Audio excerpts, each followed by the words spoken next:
Assalamualaikum warahmatullahi wabarakatuh. Tuan-tuan dan puan-puan sidang maghrib yang saya muliakan. Assalamualaikum warahmatullahi wabarakatuh. Marilah kita mulakan daras hari ini. A'udzubillahi minasyaitonirrajim. Bismillahirrahmanirrahim. Allahumma salli ala Muhammad wa ala ali Muhammad kama sallaita ala Ibrahim wa ala ali Ibrahim innaka Hamidum Majid. Allahumma barik ala Muhammad wa ala ali Muhammad kama barakta ala Ibrahim wa ala ali Ibrahim innaka Hamidum Majid. Darasi Malfuzat Hazrat Imam Mahdi Masih Maud alaihi salatu wassalam. Iman kepada hari akhirat.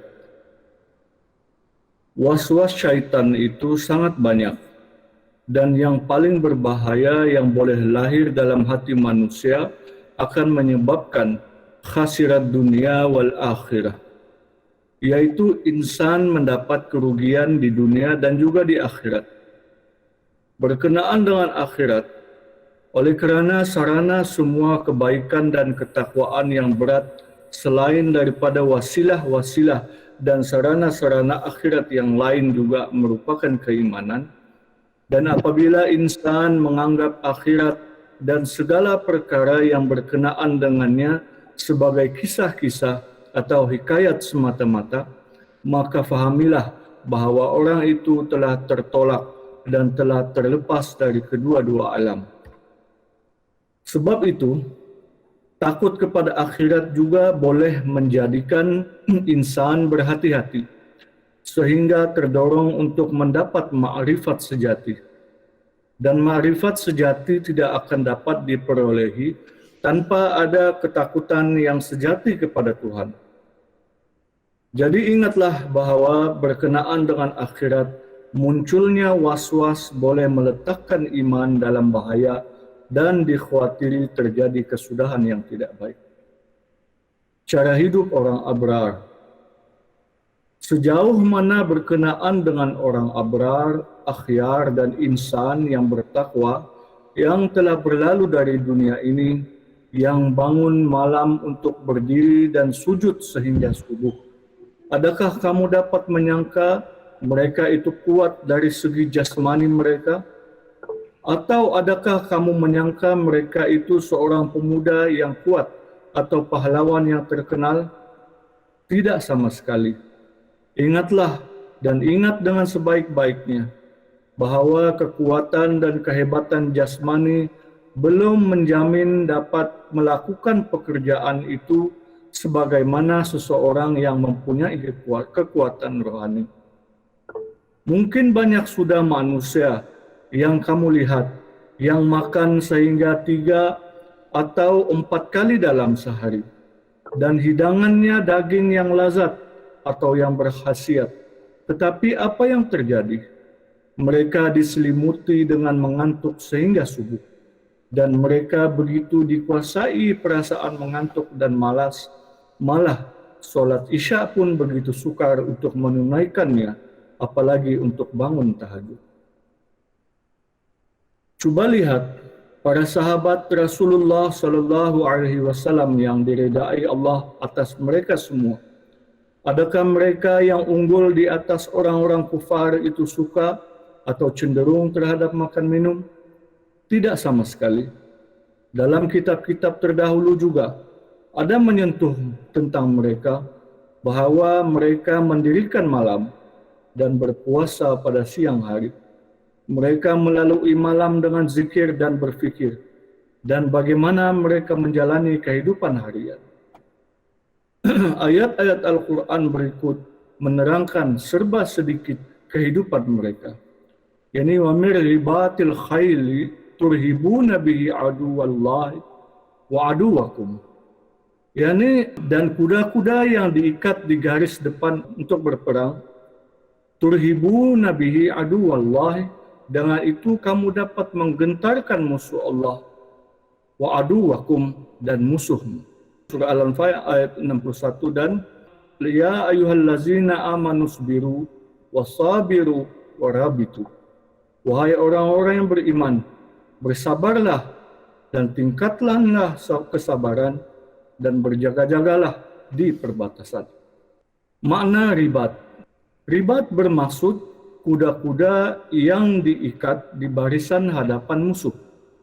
Allah Ta'ala memerintahkan para sahabat agar sentiasa bersedia menghadapi musuh.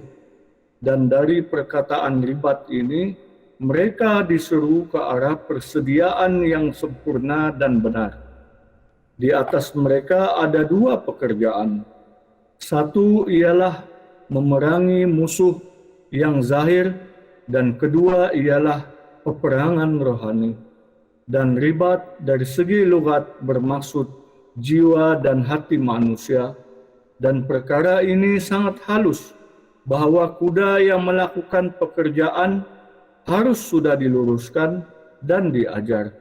Sekarang ini, pendidikan dan pengajaran terhadap kuda-kuda berdasarkan perkara ini. Dan kuda-kuda itu diluruskan dan diajarkan sebagaimana anak-anak diberikan pendidikan yang sempurna di sekolah. Jika mereka tidak diberi tunjuk ajar dan tidak diluruskan, maka ia sangatlah tidak berguna, dan ia bukannya memberikan manfaat, sebaliknya mendatangkan bahaya. Isyarat ini juga mengarahkan ke arah ini, bahwa jiwa manusia, yakni ribat, juga hendaklah mendapat pendidikan, dan kekuatan mereka seharusnya berjalan di bawah batasan yang telah ditentukan oleh Allah. Sebabnya, jika tidak demikian, ia tidak memberi apa-apa manfaat dalam perjuangan dan peperangan yang sentiasa berlaku antara insan dan musuh utamanya, yakni syaitan. Sebagaimana yang berlaku dalam medan peperangan, bahwa selain kekuatan badan, ilmu pengetahuan juga perlu. Demikian juga untuk perang dan jihad dalaman. Jiwa insan yang mendapat tarbiyat dan ilmu yang berkaitan sangatlah dituntut. Jika tidak demikian, maka akibatnya syaitan akan unggul di atasnya dan dia tewas dengan kehinaan. Misalnya, seseorang mempunyai peralatan perang yang sangat bagus, tetapi tidak mempunyai pengetahuan bagaimana hendak menggunakannya, maka dia tidak akan pernah mendapat apa-apa kemenangan semasa memerangi musuh. Demikian juga ada orang yang mempunyai kelengkapan senjata yang bagus dan juga mempunyai kepakaran yang dalam menggunakannya, namun dia tidak mempunyai kekuatan bahu untuk mengangkat senjata. Itu juga akan kalah dalam medan peperangan. Dari situ dapat dilihat bahwa mengetahui cara penggunaannya juga belum dapat memberi manfaat selagi belum mempunyai latihan untuk memperolehi kekuatan tubuh.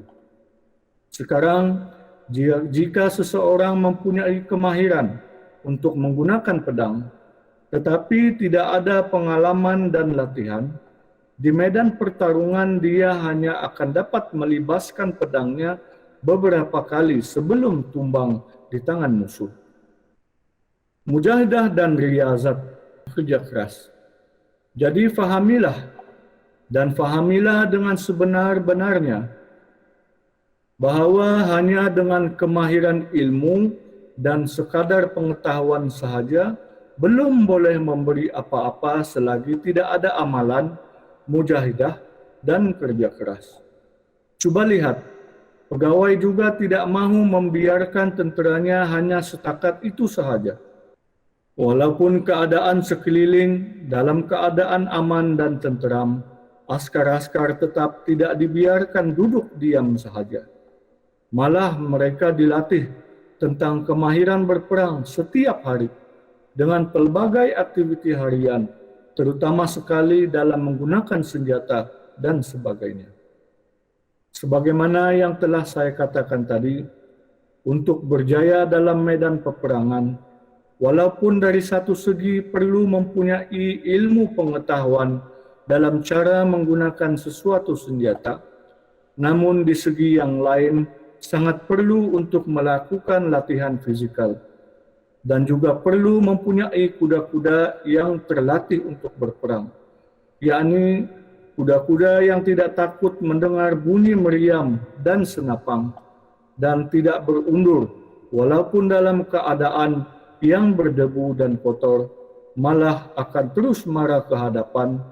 Demikian juga jiwa manusia, tanpa ada latihan yang sempurna dan kerja keras serta pengetahuan yang sebenar, mereka tidak akan berjaya mengalahkan musuh Allah dalam medan pertempuran. Malfuzat jilid 1, Urdu halaman 45 hingga 48. Assalamualaikum warahmatullahi wabarakatuh.